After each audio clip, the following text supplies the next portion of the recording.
Hi, everyone. Welcome to day two of, let me go back.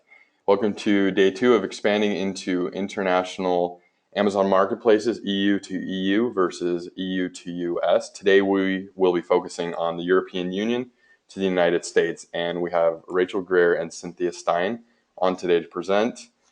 Jeff Cohen, I know, was supposed to be able to present today, but he is still not well. So, wish him the best. To start, real quick, talk about Seller Labs real fast with you guys. Feedback Genius is one of our premier software applications. We use it. We sell it to Amazon third-party merchants, and they use it to automate messages and grow, increase their product reviews as well as their seller feedback. It's available in 8 Amazon marketplaces, and it has a whole variety of features to keep you up to date with what's going on with your account. Snackshot is our other software application that we have that helps Amazon sellers increase conversions and generate product reviews, as well as launching products and helping you boost sales on your current products. And Scope is our soon-to-be released product research tool. And with Scope, you can understand the fees associated with selling and sourcing a new product, understand what keywords are helping you get ranked or get ranked better with improved keywords, and understand how much your competition's selling. So Rachel, if you're not familiar with Rachel, she has more than 7 years of experience working with Amazon. And at Amazon, she managed audits. She did product testing, packaging, and inspections, as well as working with the Amazon Basics program. And last year, she founded Cascadia Seller Solutions, and her team consults small to medium-sized enterprises who need help protecting and building their brand on Amazon. And Cynthia Stein is an entrepreneur with 25 plus years of experience selling and consulting companies. And she helps a lot of sellers and companies survive crisis situations. She's also the author of the best-selling book, Suspension Prevention, and she blogs about all things Amazon on online sales step by step. And without further ado, we'll let Cynthia take it away. Hi. My portion of this is I talk about suspensions because our clients, they come to us because they've been suspended and they need help getting back on the platform. And so I wanted to talk a lot about what's happening in the U.S. As well as the U.K. and Europe in terms of suspensions, because what happens in the U.S. is going to be happening in Europe probably in about, I don't know, a year, 18 months. So it's going to all be happening over there if it's not happening there yet. And also, if you're looking to sell into the U.S. marketplace, you need to understand that they have really tightened down on the algorithm for suspending sellers. So what happened, it started last spring. That's when it was most visible to most people. They had a major rehaul on the algorithm. And what they did was they said, look, we want to clean up the platform and get rid of these sort of shoddy products, right? People were sending in products that were maybe dirty or dusty or creased, or the corners were mashed, or they were less than perfect, and they were selling them as new. And so Amazon said, look, we don't want to do that anymore. And so they really tweaked the algorithm for what we call product quality. And they didn't tell anyone outside of Amazon that they were doing this, right? And they just, all of a sudden, people who've been selling for years suddenly got suspended, and they were all shocked because they were used to keeping an eye on their metrics on the dashboard, and there was nothing there to tell them that there was something wrong. And I say here, no humans involved, because again, it is an algorithm. So I like the image of a robot because it's more accessible. Like, it's hard to visualize an algorithm, but I can visualize a robot, right?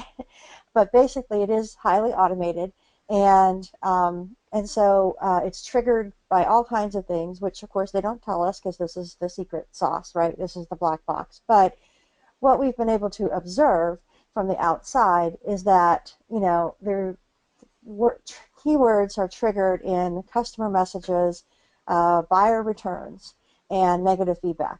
So if you're selling a product on Amazon.com and your buyer returns it, depending on the reason they give for returning it, it may count against you as what we call a negative return. So a normal return is just like, oh, it didn't fit, it wasn't the right size. But a negative return is for one of these product quality reasons, which I'm going to get into in a minute. But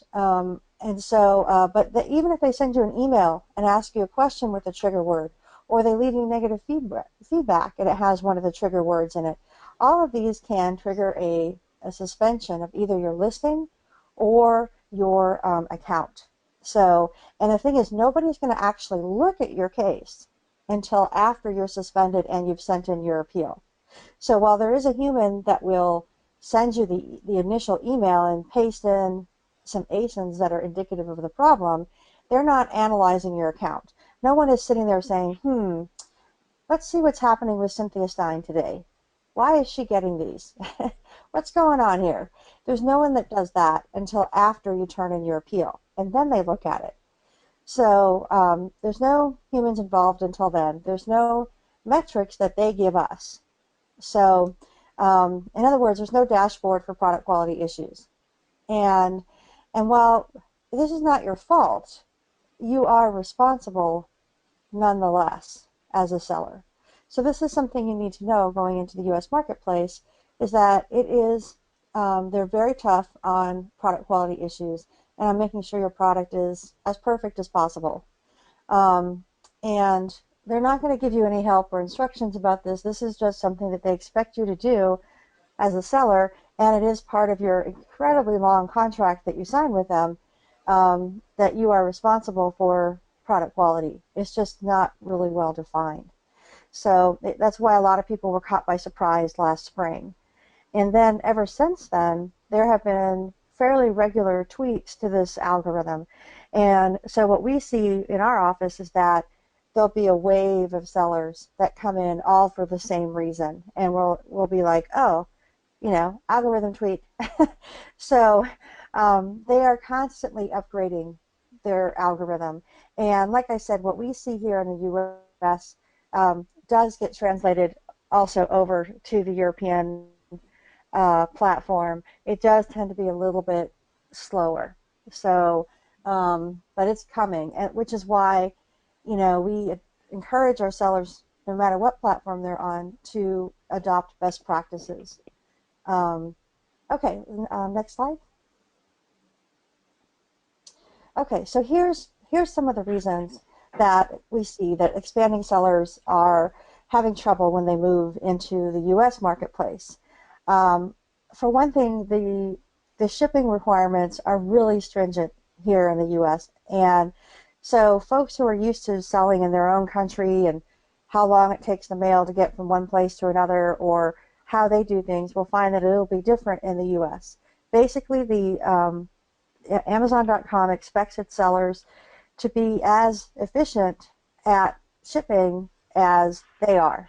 So if you're not doing FBA, if you're doing a merchant fulfilled deal, they expect you to get your products out to the clients or to the buyers really fast, basically the same day. And a lot of my clients find that they have difficulty keeping up with Amazon's shipping requirements, also for tracking data. And there's just a lot of places where you can make mistakes. And if you do make mistakes, that will come down on you. So like the valid tracking rate, several of my clients have had trouble with that because um, they're either not uploading the tracking data in a timely way, they're updating it too early, or they're making mistakes when they're updating it. And so they start to get a lot of errors and their metrics go down. And it's not that they're not getting the product out to buyers, they are, but they're not, crossing all their T's and dotting all their I's. So that's one area where sellers have issues. And I really encourage sellers coming into this marketplace to consider FBA, because this is one headache you really don't want to take on yourself unless, again, you already have operations in the U.S. that can do this for you. Um, okay, products that are forbidden in the new market. So again, you just need to be aware that there are things that we don't allow to be sold here, that maybe are okay back home. And this is something that sellers make going cross-platform anytime. They just don't understand their new marketplace. So when you log into Seller Central in the US, the first thing you should be doing is reading um, all about restricted products and reading all the updates on your category. For example, if you sell food, food last year declared that you could no longer do multi-packs, right? And there's certain bundles they don't allow. And if you sell a commodity food product, it now has to be private label. These are all new changes within the last year in the U.S. So this will take some reading and really digging into whatever category you're selling in to understand what's going on. And again, it doesn't mean it won't be the same probably as it is over there. Um, what constitutes inauthentic? Okay, this has been really big in the U.S. and I've seen some of it outside of the U.S., but big in the U.S. Inauthentic is Amazon's way of making sure that everything that's sold on the platform is authentic. It's coming from a legitimate source. And so there are some sellers here who have been buying from the gray market to sell on Amazon. And while it's not illegal to buy from the gray market, the problem with gray market goods is we don't know exactly where they come from, and they might be stolen or they might be counterfeit. And so Amazon is basically, every time there's an inauthentic complaint, they are investigating. They'll shut down your listing. They may shut down your account if you have too many of these, and you have to provide invoices that prove that you bought from a legitimate source, which most of my clients can't do, okay, because they bought from a guy who knows a guy, maybe, but they didn't buy from somebody who was an official authorized reseller of those goods. So just be aware of that as you move into the U.S., that they're really cracking down on inauthentic goods. And you will, at some point, no doubt, need to provide proof that you bought from a legitimate source. There's also been a lot of copyright, trademark infringement issues. Um, Accounts getting shut down because the sellers are violating trademark. So again, just be aware of that. And if you're a private label seller that's moving into the U.S., you want to make sure that your trademark is protected in the U.S. and that you register with Amazon.com in the U.S. so that you can protect your listings on Amazon. And then different standards of customer service. So a lot of our sellers are learning the hard way that they have to have customer service operations that are totally buttoned up. And for the merchant fulfilled seller, this is tricky sometimes. And again, if you're coming into this market from a different country, maybe you don't speak English very well, or your customer support people don't, you're going to need to have scripts, and you're going to need to have them in English, and you're going to need to make sure that the buyers are happy with their answers. Um, and basically one of the another reason why people might get suspended moving into the U.S. is they don't understand the buyer. So again, this is something where I would really encourage people to spend time understanding the American buyer if you're going to come into the U.S. or Canada or Mexico, because what they expect and how, may be different than what they expect in your country. I know in our country, they're very demanding, right? They want perfect everything. They've been spoiled by Amazon. And so they expect it from all of Amazon's sellers as well. Manipulation of the platform. Again, that's largely where I see that is with product review programs. So a seller comes to the U.S., they want to promote their product, their private label product, and they run a campaign, a product review campaign and giveaway. But if you don't do it correctly, you can get shut down. And Amazon has been really strong about this. They've had 3 waves of lawsuits against product review companies. They are very adamant that people not try to game the system, manipulate the algorithm or anything like that. So this is an area where I would advise extreme caution and research, because again, they are more lax in the UK and in Europe with these programs. They haven't started cracking down on them over there the way they have here. And so there's still some practices in the product review companies over there that they can't do here. product quality, obviously. That's probably the number one reason why people get shut down. And largely, again, that's because they don't have the metrics. They don't know what's going on in their account, and so it catches them by surprise. Next slide. Okay, so what is product quality? Again, this is like one of the top reasons, or one of the top, yeah, the overall heading is product quality. And this is what you might see when a buyer returns a product. You might look at a report and this is what you see. Or maybe they'll send you an email and they'll say this in the email, or they'll leave you negative feedback and it will say it in there. And you're thinking, what are they talking about? All my product is new. Why are they saying it's used, sold as new? Well, again, that may be because your product is ugly. If it didn't get to them in really great shape, that's why they may be saying that. Not as described is usually a listing problem. Not always, but often it means that your product doesn't match the listing. And so you either need to fix the listing or you need to figure out why your product doesn't match the listing. Not as advertised means your product made a claim and it didn't fulfill it. So you think about like diet pills and things like that. And defective, obviously it didn't work somehow. Damaged, again, maybe it got beat up in shipping. Counterfeit, fake. This is not real counterfeit or fake. This is somebody says they think it's counterfeit or fake. Okay, Amazon has to investigate, but they understand that most of the time when the buyer says that, it's not actually counterfeit or fake. So they ask you to prove that it's legitimate. If they really thought it was counterfeit for sure, they wouldn't even give you a chance. So that's real counterfeit. You're just shut out and you're done.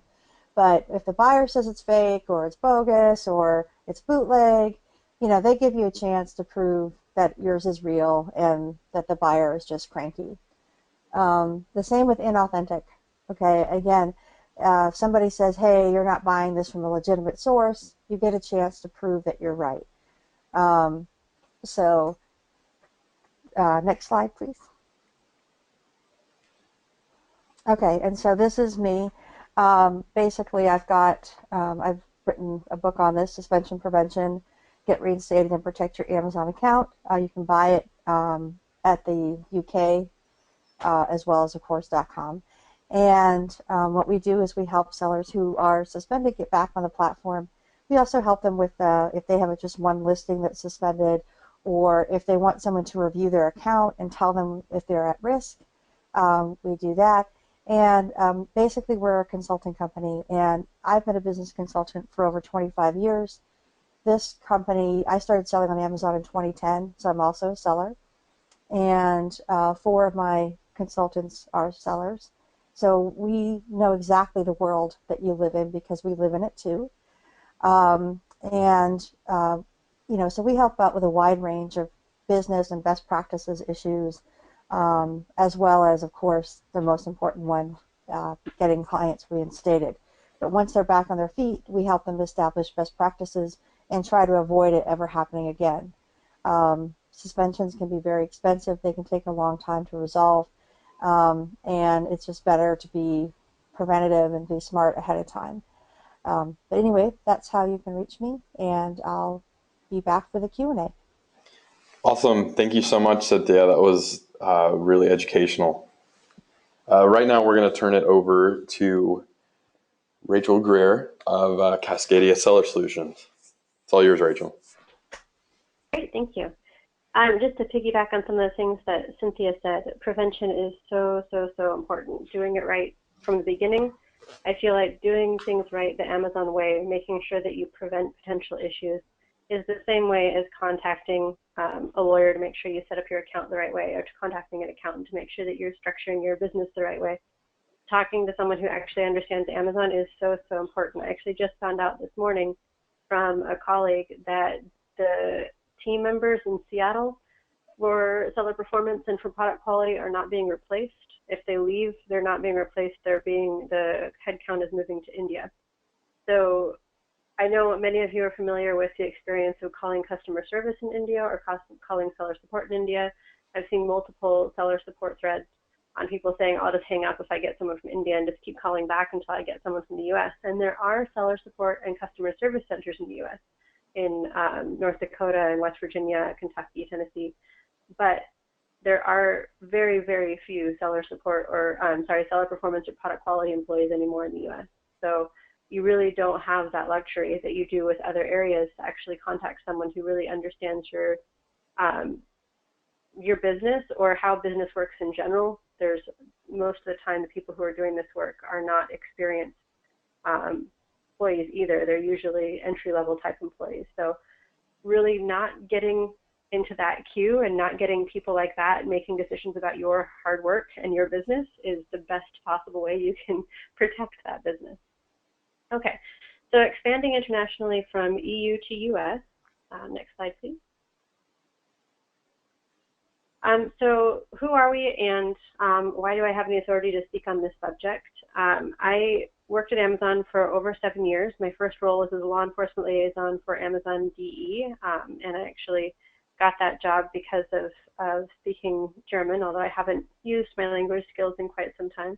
And then moved to compliance, and there I managed recalls and product safety. I managed the Amazon Basics compliance team from 2012 to 2014, and I managed global imports. Responsible for the relaunch of Amazon's EU imports program in 2014 because I had been managing the US imports team for a year prior to that. So I'm very familiar with the requirements of US and EU and how those compare, so things that may work in the EU don't work in the US and vice versa. For our company, the whole consulting team at Cascadia are former Amazonians. Trade compliance, just to clarify what that means, trade compliance is all the logistics and customs pieces of the effort to bring something in. So anyone who's trying to bring in, say, a shipping container from China to the US and you're based out of the EU, the requirements are somewhat different for an NRI, a non-resident importer. You want to make sure that you have that buttoned up, that you're working with an experienced broker. What you want is someone who is not just an experienced broker, they're the ones who are handling all the paperwork, but someone who can help you as a new NRI into the US understand what pitfalls there are and what issues you'll encounter. Sometimes there are things that are required upon entry, sometimes there are not, but they may be required, so knowing what you need ahead of time is pretty valuable. And then the rest of the team was in various roles at Amazon. About half of us worked in Amazon Basics. So that's myself, Leo, Rain, and Belle. And Jennifer handled all imports into the US, including Amazon Basics. And Kelly is a former seller performance manager, and Emily used to handle product safety investigations, and prior to that, in the late 90s, was actually a customer service rep. Okay, next.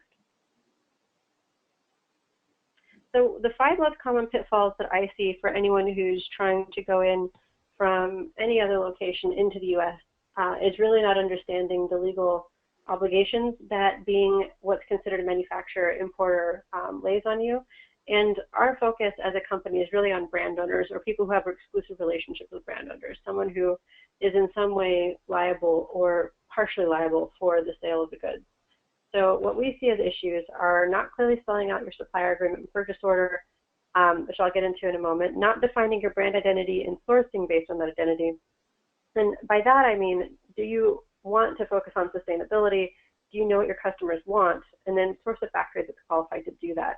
One example is there's plenty of factories who produce for the Africa and Middle East market. Those are not factories that you want to use to bring inventory into the US even, and certainly not into the EU. You want to look for who the factory's customers are. And there's a real fine line between having a factory who has great customers in the US and EU and a factory that you can work with.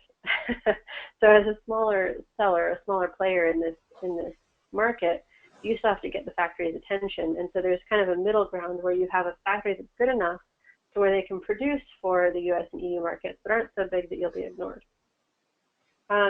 Not evaluating the total profitability. It's really important to make sure that you're not just thinking about the base cost of the factory, that you're also thinking about all the other costs that go in. And having a factory that can't produce good products, so saving $1 or $2 on your original cost, may end up costing you with your returns or customer complaints about packaging. Not checking for regulatory compliance is a big one, and not checking for quality control and quality assurance really feeds back into a lot of what Cynthia was talking about. If you're reselling somebody else's stuff, you don't really have any control over their packaging and their quality. If you're importing your own items into the US, you are fully responsible. You are the one who should have done an inspection, who should have made sure that the packaging was sufficient so that it didn't arrive looking used to the customer or didn't arrive with smudges and scratches because the AQLs and the inspection weren't strict enough. So I'm going over in this section the various ways that you can prepare yourself to where you don't have these issues. Okay, next. So for supplier agreements, what we see is just not having them is a significant problem. So make sure you define all of your back and forth with the factory up front, and know that they're in the business of making money too. They end up making less than you do as someone who wholesales something. Their margins are slimmer than yours, typically between anywhere from 3 to 10% at most. So you can squeeze them a little bit, but understand if you squeeze them too much, then they're going to cheat on something because they have to. Otherwise, they won't be able to pay their own bills and their own employees. So make sure that you try to organize your supplier agreements to be fair to both parties, and really specify all of the requirements that you have. Specify your payment terms, specify how you're going to pay your POs, what kind of sample costs you have, what kind of tooling costs you have. Specify the invoice format. We've seen some limited acceptance of Chinese POs from product quality, but the main thing that we've seen is that most of the time, because Chinese companies are just making an Excel PO, that the invoice that you get is also Excel and not acceptable for Amazon. So define the invoice format and make sure they provide it to you in PDF format, and try to get ahead of that. The best defense, of course, is not getting on product quality's radar in the first place. And then, of course, keep it as short as possible and make sure that you're really clear about what you want, but 1 to 2 sentences about each is more than sufficient. And you're also trying to make it to where it's not super complicated. Business in China is a lot more about relationships, and if you're trusted, then you're trusted, period. All that the agreement helps you to do is to define the details. If you're not trusted, you're not trusted, period. The agreement won't help you. So just keep it short, the same way as it works in the US, where everything can be spelled out in the agreement and then move forward. It's a lot more relationship-based. So this is really just kind of a blueprint, and leave it at that. Okay, so purchase orders. In the purchase order, it's the next slide. In the next slide, so the purchase order, sorry. The standard purchase order consists of 30% down payment, 70% remaining. If you get a factory that says 50-50 or they want everything up front, either they don't trust you or they're in financial distress. Either way, probably not a factory you want to work with. You should define your product testing protocol. So what are you asking them to meet? You should define the inspection checklist, and you should define whether you need exclusivity from them and your packaging expectations in detail. That way they can accept or reject the PO based on what you've provided. I can't tell you how many times I've seen new PL sellers get into trouble by not defining everything up front, and then they import it and they realize that the product is either lighter weight than they expected or it's got crappier packaging, and now you have customer complaints. Now you have Amazon asking you, hey, what is it about this product? And we see a lot of issues with private label sellers shipping items in cheap poly bags that break in transit, or in really thin paperboard boxes instead of corrugate, to where by the time it arrives, it's damaged or it looks beat up. And all of this is about customer perception. And if the customer perceives that you're selling a knockoff Chinese item, whether it's your brand or not, they're going to assume it's a knockoff and claim inauthentic or not as described. So that's the real issue here, is that the packaging is a customer perception issue as well as protecting the product. But you will get used sold as new and listing takedowns if you do not have good enough packaging. This is a common issue with private label sellers. Okay, next. So your total landed cost consists of multiple inputs, and this is something that you should look into before doing any sort of importing into a new country. For working with Amazon in general, you want to calculate your duties first. Make sure you're not selling something that has anti-dumping duties where you're paying 100% or more duty on the product. Calculate your freight, not just your freight from China, but also your truck freight or your local freight. Sometimes local freight can be even more expensive than ocean freight from China. The global shipping markets are in a big downturn right now, so you can actually get something more cheaply from the port of Shenzhen in China to the port of LA than you can trucking it from LA to an East Coast Amazon FC. So it's a little bit crazy. Make sure you calculate out your freight first. And freight rates always change, so always a little bit different each day, but at least it'll give you a good idea of how much you're actually paying. Always structure in returns. You don't want to get more than 2% returns unless you're in accessories and clothing.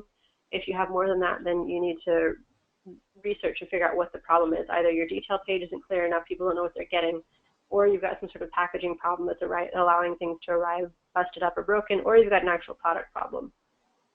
Make sure you calculate for packaging. Standard packaging is very rarely sufficient. Usually it only costs between 3 and 10 cents more to improve.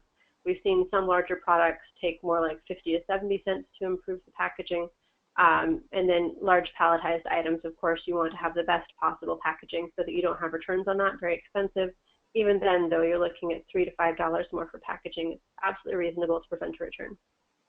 And then for compliance, a lot of people do not calculate in compliance. In the US, there's some pretty strict regulatory requirements around food contact items or other items regulated by the FDA. Very strict requirements for anything with children, so people 13 years or under. The exact letter of the law says 12 years or under, but the law refers to an ASTM standard that is 13 or under, so I always recommend 13 and under.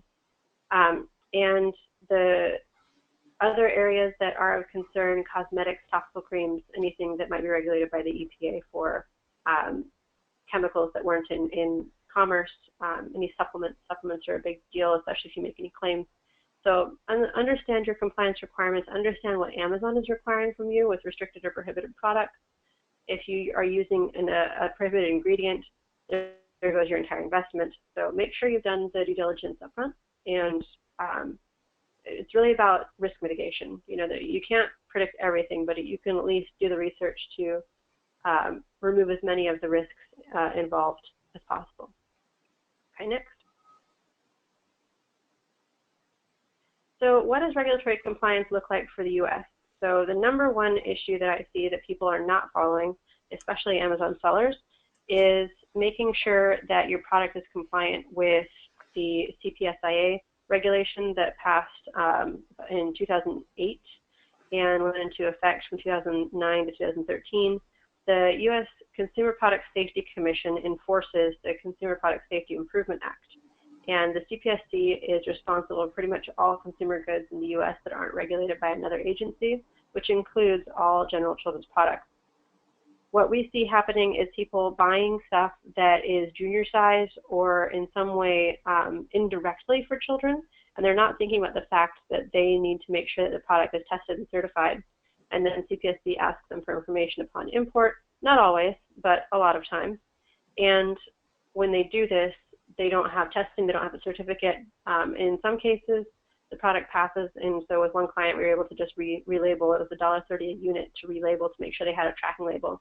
With another client who came to us subsequently, so both of these came to us subsequently when they had the issue with the tracking label. The other one, it was long in their past, and they knew that it was important, so they came to us with their next stuff.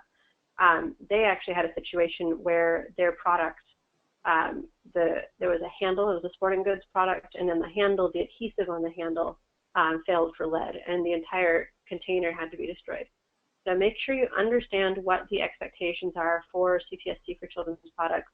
They have a nice little robot now on their website where you can go on there and input information, and they'll give you some feedback. Just make sure that you understand that's just for CPSC. That doesn't include regulations for any other agency, just for the ones that they run. So FDA is the Food and Drug Administration.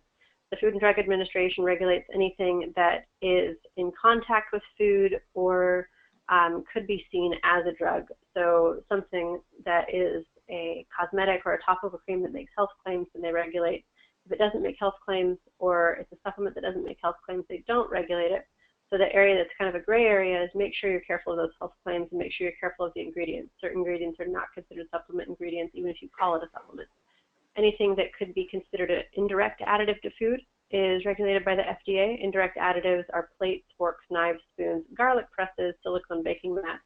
Anything that actually comes in contact with the food can be considered an indirect food additive because the chemicals will touch each other, and then you can have cross-contamination. So if you have, say, a product that is being cooked in a particular vessel that you created as a seller, and you never validated that that product was food grade, like food grade silicone, or if it was actually a proper, generally recognized as safe or grass stainless steel, you could end up accidentally poisoning your customer. And obviously that's a pretty negative customer experience. So make sure you know what's going on there with the FDA regulatory requirements.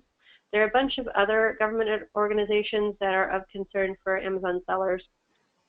FCC regulates any communications in the U.S., so that's anything with a wireless device or an intentional omission. FTC regulates all labeling claims, so if it's made in the USA or textile labeling, fur labeling, always double check. If somebody says faux fur, double check. It's almost not, in many cases, it's not faux fur. It's like coyote fur, raccoon fur. So double check fur labeling. They also regulate all fine jewelry labeling. Coast Guard regulates anything in use for boats or something for use in the water. In fact, the very largest recall that I ever handled at Amazon was actually the Garmin Blue Ocean recall because the GPS device was like 10 meters off, and so people kept running into things. So that was a problem. Fish and Wildlife regulates anything that comes from Fish and Wildlife, which sounds obvious until you realize it covers anything with mother of pearl. If you're trying to import, say, a watch with mother of pearl, then you may be required to file documentation for fish and wildlife safety. USDA is anything that's food and agriculture. NHTSA is anything in a car. So car replacement parts, car seats, anything that's intended for use in a car is regulated by NHTSA.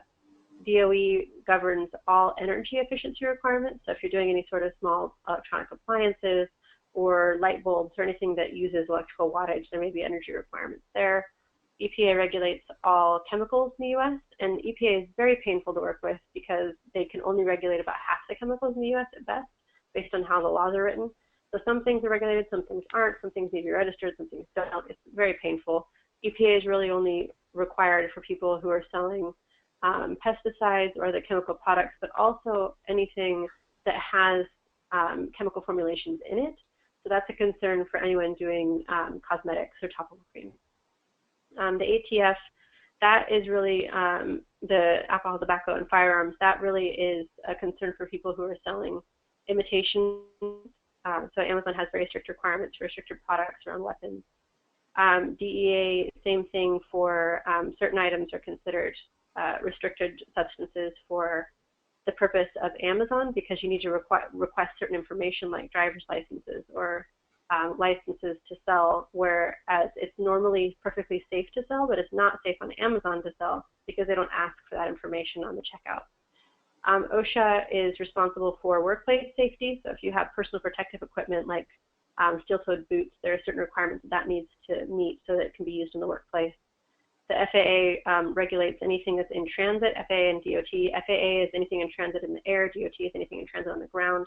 That's especially important for sellers who are selling hazmat. So understand how your hazmat needs to be labeled, how it needs to be packaged, and how it's supposed to be stored. Okay, next. For quality control, always do inspections, especially if you're small. It's very easy for the factory to be a little bit less careful with your shipment.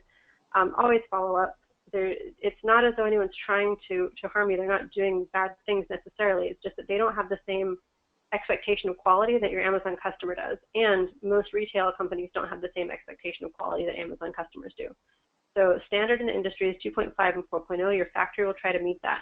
But what our expectation is that you actually use an AQL of 0.65 and 1.0 because that AQL, which is called an acceptable quality limit, actually can result in defects of 6 to 12%. So that smudges, scratches, different coloration if you have different dialogues in the front and back of an item. Amazon customers notice and complain, and then product quality gets mad at you. So always be very careful of what you're sending into Amazon. Okay, next. Quality assurance refers to laboratory testing.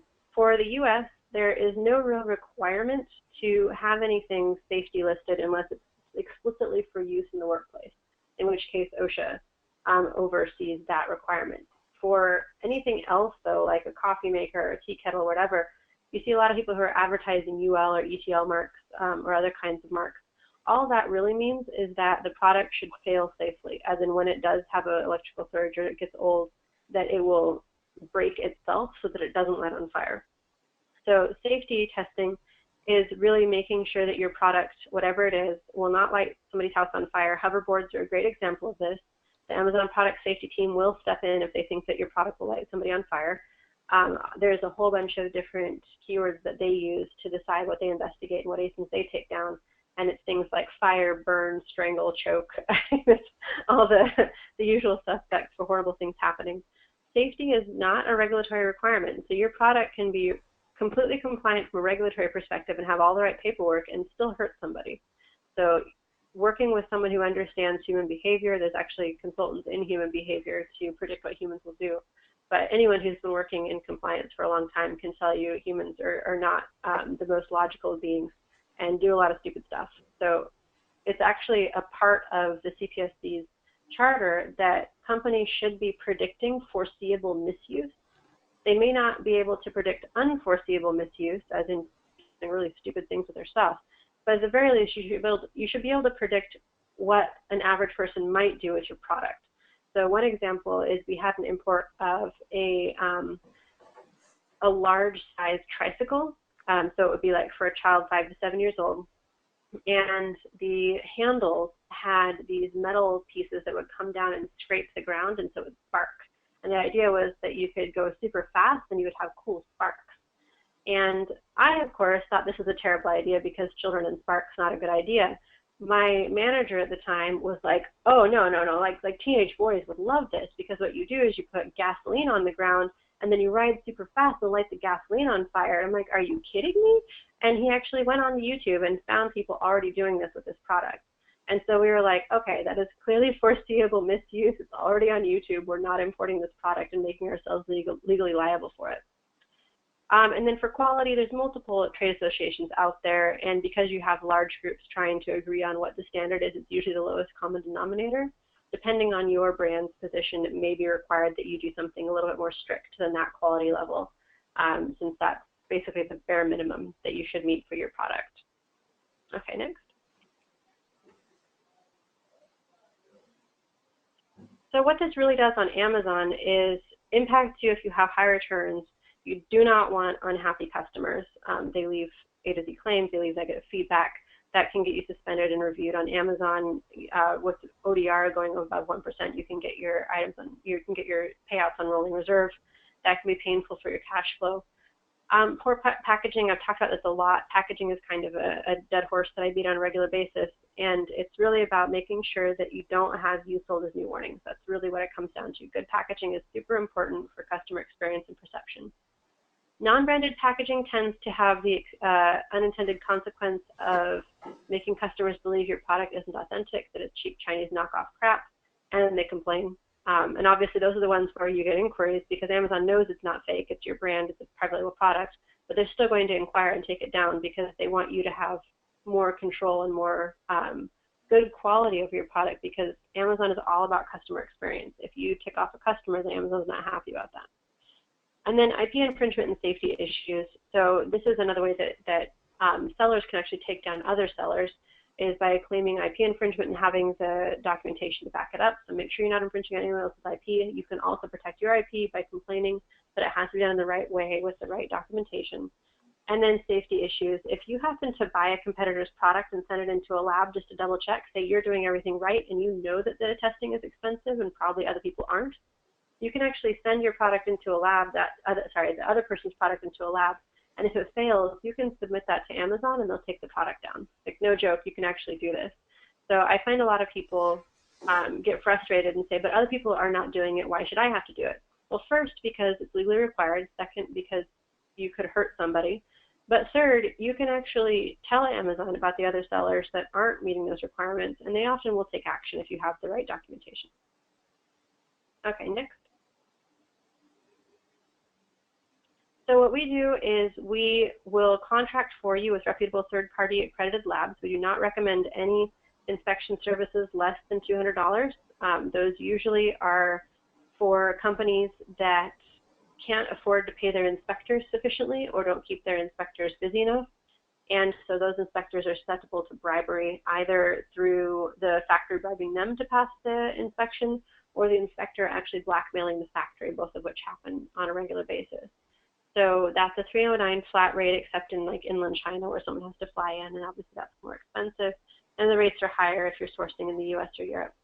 For consulting services, we support in consulting for the entire process, beginning to end, whether sourcing, testing, packaging design, optimization on Amazon. We're a very focused company on branded products on Amazon. Since most of us came from Amazon Basics and all of us came from Amazon, we're really focused on helping people succeed on Amazon and helping people succeed the right way. So how do you actually build a sustainable brand that can last for the next however many years, as opposed to thinking about, okay, how many months can I make some money off of this before I've got a contract with a new product supplier and bring in another polybagged item that's cheap and crappy.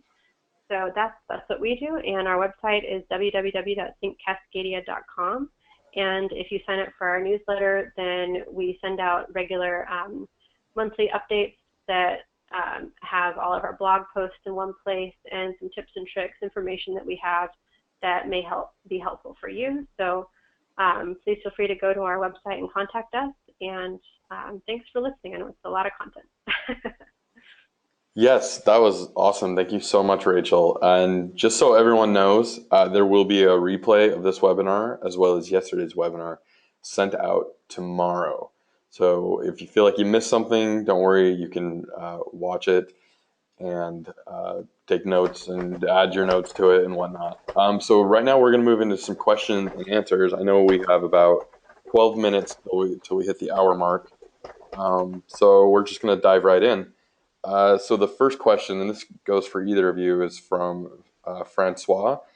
And they ask, what are the main aspects to focus on when expanding to the U.S.?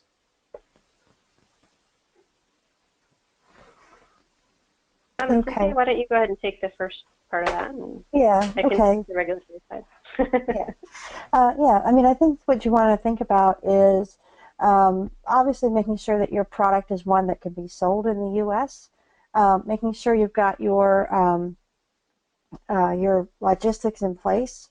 And by that I mean if you're going to, import, that's set up. If you're going to, maybe be buying stuff and having it sent to or prep and pack center, and then to Amazon if you're doing FBA.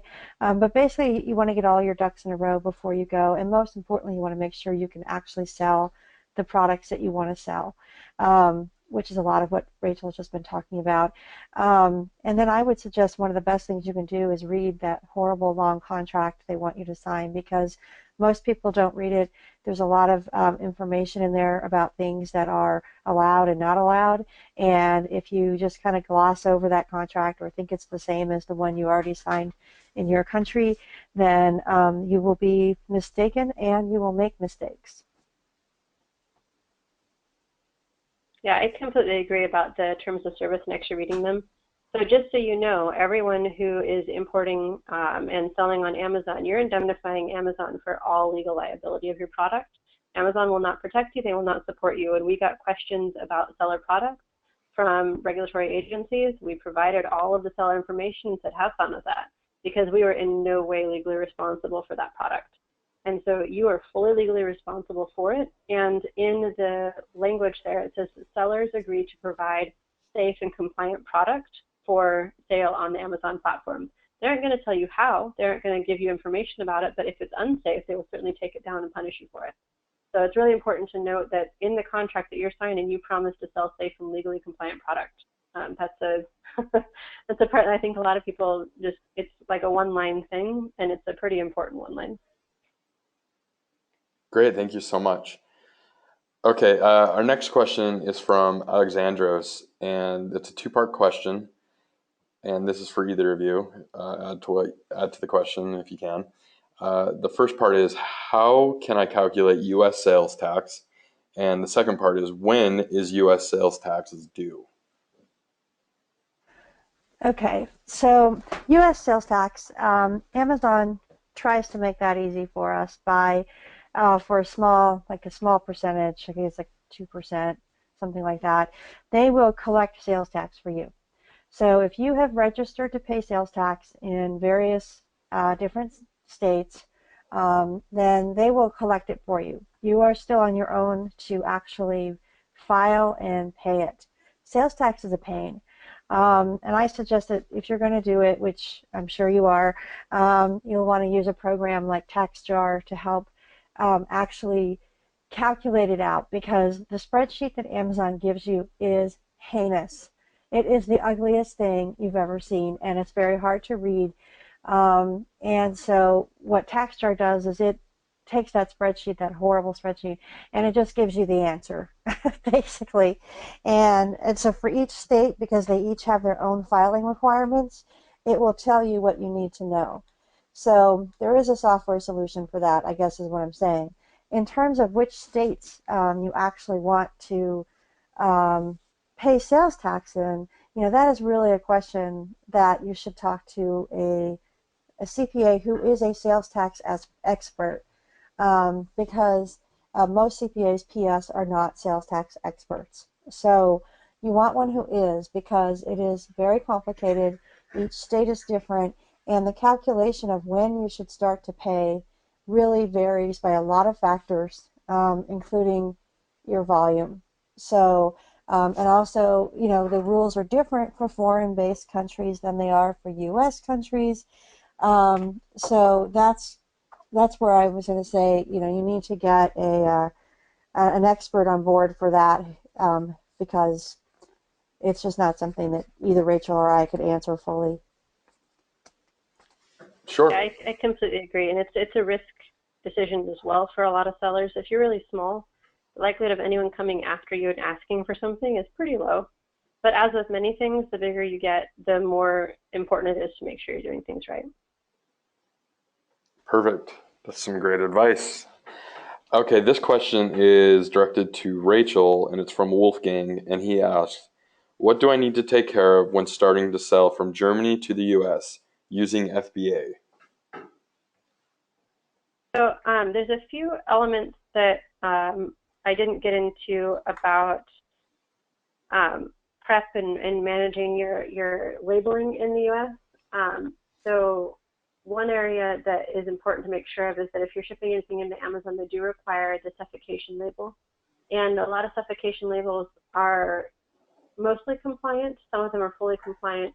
If you have a really big product, you need a much larger suffocation warning label. If it's a standard size product in the 10-point size font is fine, but there actually font size is required for the size of the plastic bag as well. So a large product should have a larger label.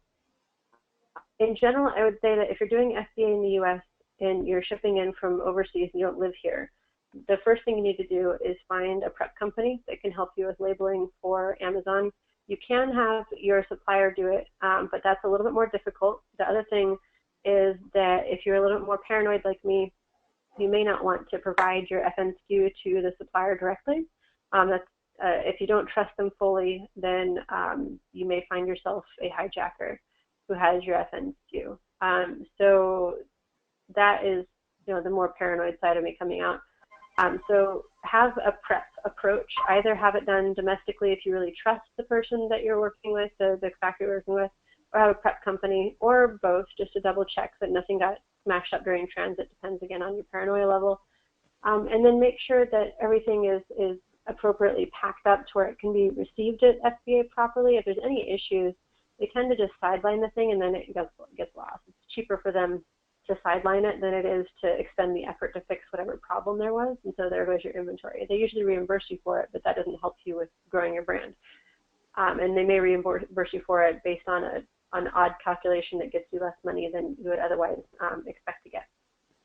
And then the other thing is you need a way of handling your returns, so unfulfillable returns or any returns where you need to recall them to a center and have them reviewed, like if there's a product quality issue. So any prep company you work with may be able to do this for you. There's actual returns companies that do this, just this specific thing. But making sure that you have your logistics in place in the US is pretty important. So get a broker, get a prep company, And the last thing is make sure you've got local customer service. If you don't have confidence in your English skills, make sure you have good blurbs. One of the things that is pretty funny but also kind of annoying for customers is non-native English speakers trying to be professional and then using, the wrong word or let's say a malapropism. So it's a word that is correct, but in that context is very odd and weird. And so the easiest thing to do, especially if you started to get bigger and you've got some money, is to outsource your customer service and make sure that you've got blurbs, the pre-written responses, and make sure that they solve the problems that your customers typically have. And every category is different, every product is different, what kind of issues typically come up for your customers. Okay, thank you so much, Rachel. Okay, so this next question is for either of you, and it comes from Gar, and he asks, which market is best to expand to US or Japan for a hair product manufacturer? I can take the general Japan question. So in general, Japan is pretty difficult to get into for anyone who isn't Japanese or isn't very familiar with Japanese culture.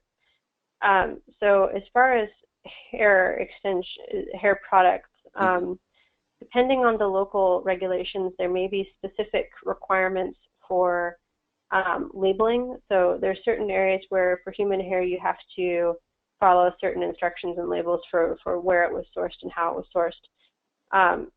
For Japan in general, I honestly, if I'm advising sellers, I don't even bother to recommend Japan, just because it's such a small market in comparison with the US and Europe and even China, and it's just so difficult. There's a lot of difficulties with communicating in Japan and solving a lot of the logistical problems that come in. They have really specific requirements about liquids and labeling and things that you wouldn't understand, like the compliance aspect of it is all honor system, and everyone follows it in Japan. They're all really good at looking at the rules and following them.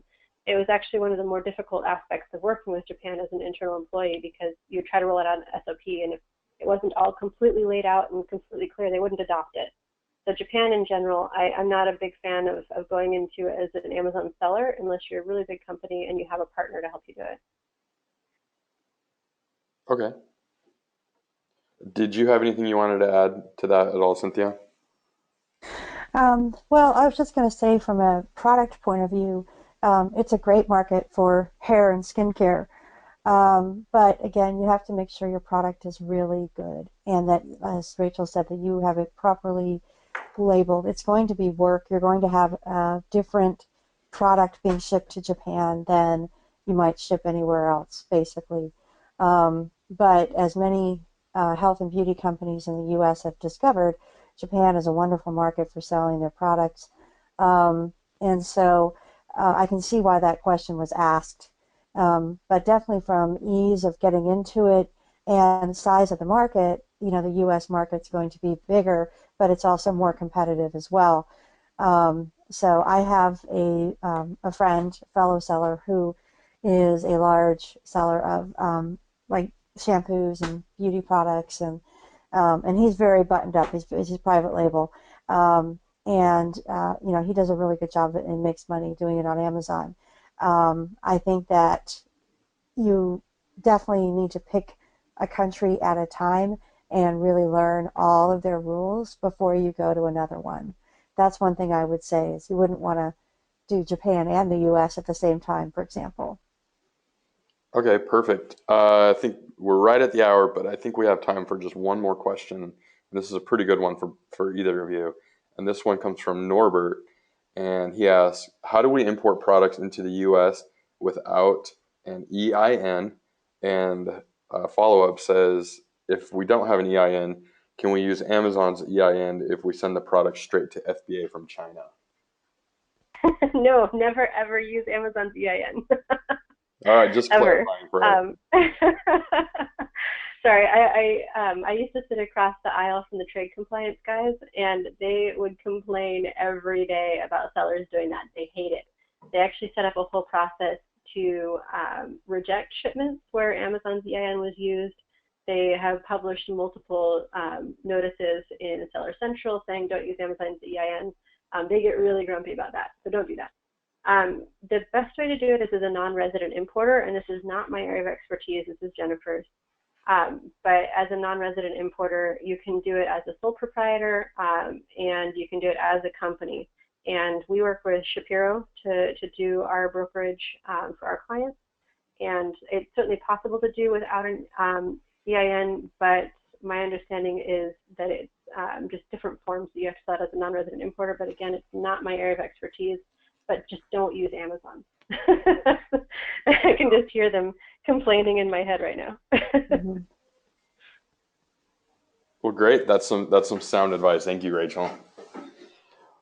Okay, well, that makes us over the hour. Thank you for everyone who attended. Again, we will have a replay as well as the slides going out tomorrow to everyone who registered and attended, and we will also include links to Rachel's website as well as Cynthia. Thank you so much. Bye.